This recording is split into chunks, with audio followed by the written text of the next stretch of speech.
dans la première discussion qu'on avait eue, je me rappelle, je vous avais dit que pour moi, la valeur la plus importante, en tout cas à mes yeux, c'est l'innocence. C'est retrouver en fait cet état de quand on apprend quelque chose, quand on découvre la beauté quand on voit un enfant qui découvre que tout d'un coup la planète est ronde ou qu'il y a plusieurs continents. Je pense que pour nous, d'avoir une chanson en français à l'Eurovision, pour nous, c'est un des aspects clés.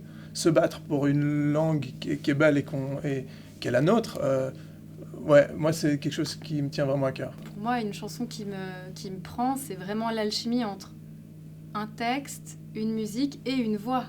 Dans le cas de cette chanson, il y a un moment donné où quand tu chantais par exemple le refrain, qu'il commençait à y avoir les premiers mots, les premiers arrangements, tout d'un coup je me suis dit, ah oui, là ça pourrait être vraiment super.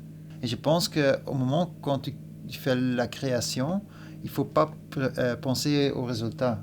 Tu dois être dans le moment et justement, si ça se passe et c'est populaire, c'est bien, mais si c'est pas populaire, pas de souci. Pourquoi la pluie et les nuages aussi, et les nuages aussi? Pourquoi le soir tu t'endors dans mon lit, tu t'endors dans mon lit? Alors, cette chanson est née, nous, en fait, Xavier et moi, on a entendu parler de John, parce qu'il a fait une émission de télé en France où il a brillé de mille feux. Il a été partant de venir au Camp Suiza, et du coup, on s'est retrouvés avec Yeroun. On avait déjà travaillé l'année d'avant au Camp Suiza, donc on savait qu'on allait faire une bonne équipe. Et puis, il avait déjà quelques idées musicales, et puis pour le texte, on a réfléchi ensemble, et ça a créé une dynamique de groupe, et la chanson est née. On avait d'autres pistes qui étaient plus fortes sur le refrain. Le souvenir qu'on garde, déjà je pense qu'on garde le souvenir d'une bonne ambiance. Oui, absolument. Ça c'est surtout ça. Et puis aussi de speed. C'est-à-dire qu'en un jour, on se découvre. Alors nous on se connaissait déjà un petit peu, mais il faut faire connaissance. Il faut ensuite commencer à travailler ensemble, apprendre à se connaître un peu vite. Et puis le soir, il faut avoir rendu quelque chose de terminé. Et donc je me rappelle qu'il fallait aller vite. Il nous manquait du temps tout le temps. C'est vrai. Ça, c'est vraiment, il y a trop d'idées et pas assez de temps. C'est vrai, hein? Ouais. C'est comme ça. C'est juste. C'est clair. Mais c'est chouette, c'est mieux de... Au moins, il y a de l'énergie. Quoi. Voilà, il y avait beaucoup d'énergie. Je donne ma langue aux chaînes, répondez-moi. Je dirais qu'il y a eu assez vite une mélodie.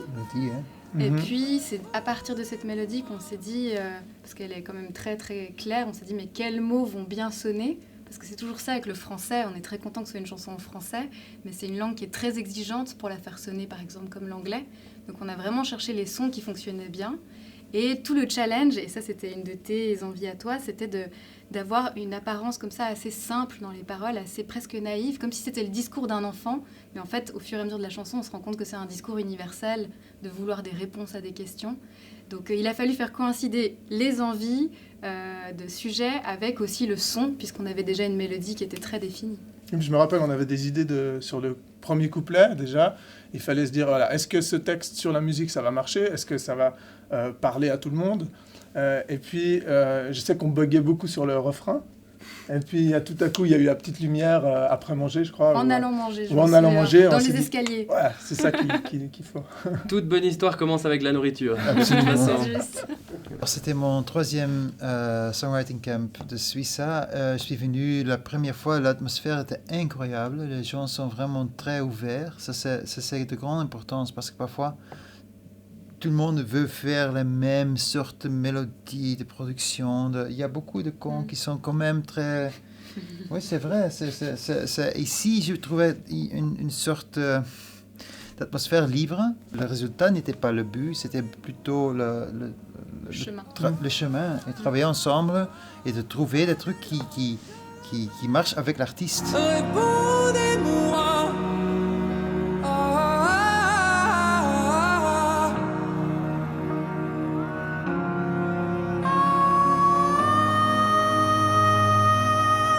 C'est vrai qu'on peut peut-être entendre des influences un peu balkaniques, mais je pense que ça a un grand rapport déjà avec le fait que j'écoute beaucoup de ce genre de musique aujourd'hui, parce que j'ai envie de me diversifier, puis aussi pour ma construction musicale, j'aime beaucoup essayer plein de choses, plein de techniques de chant, et justement c'est ça qui m'intéresse, c'est de comprendre comment le chanteur d'opéra, il va tenir pendant 2h30 avec un volume où il n'y a pas de micro, c'est pas amplifié. Donc c'est toujours comprendre comment est-ce que les choses sont faites. Puis moi je pense que justement, la magie d'une chanson, elle est créée lorsqu'on arrive à assembler plein d'éléments qui ne fonctionneraient pas en fait en temps normal, puis de montrer que c'est possible. Je trouve que dès le moment où on arrive justement à pouvoir ressortir les choses positives dans quelque chose qu'on considère comme lambda, on est des magiciens, quoi, à ce moment-là, je trouve. J'ai pas compilé. J'ai pas compilé. Oui. Ouais, justement, ouais. Alors elle parle de toutes ces questions qu'on peut avoir depuis tout petit et même en grandissant, qui sont parfois des questions plus personnelles, mais au final des questions très universelles, tous les pourquoi en fait. Pourquoi on vit, pourquoi on meurt, pourquoi. Et au début, c'est des questions qui paraissent juste un peu comme ça existentielles, et finalement, ça devient carrément des questions de société. Et je pense que c'est la force de la chanson, c'est qu'au final, on demande des réponses, et puis on est quand même dans un monde où on est dans un flot d'informations tout le temps, et on n'a jamais les vraies réponses. Je crois que la chanson, elle dit vraiment ça, quoi. Répondez-moi, j'aimerais des vraies réponses à mes questions. Et ça, je pense que tout à chacun ressent ça parfois.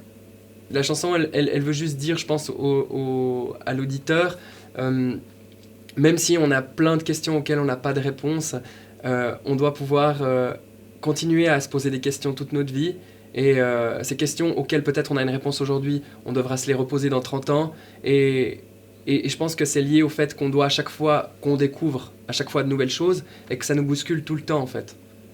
Puis je pense que cette chanson, elle est d'autant plus forte présentement pour moi, parce que justement, avec par exemple un événement comme l'Eurovision, je devrais aussi me reposer encore ces questions peut-être auxquelles j'ai déjà des réponses, mais je dois me reposer ces questions puisqu'il y a quelque chose que je découvre et qui fait tellement du bien à découvrir, mais en même temps qui me bouleverse. Donc à chaque fois, en fait, cette chanson, elle parle de l'équilibre humain.